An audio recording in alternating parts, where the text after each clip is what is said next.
king cobra. Ayon kay Lutz, umaatake lamang ito sa tao kapag natatakot ito. You misinterpret those behavior as aggressivity or which is not true. I said always, if people ask me, so what is it? What can I do? Just stay away from them. Just leave them in peace.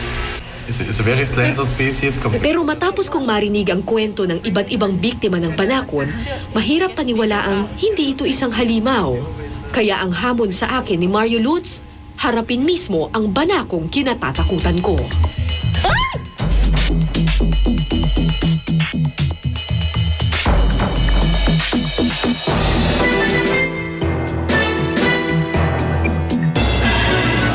As you can see, that is called king cobra. So is this a good distance? You hear what she is doing? That is crazy. Do not ever in your life try that at home, kids.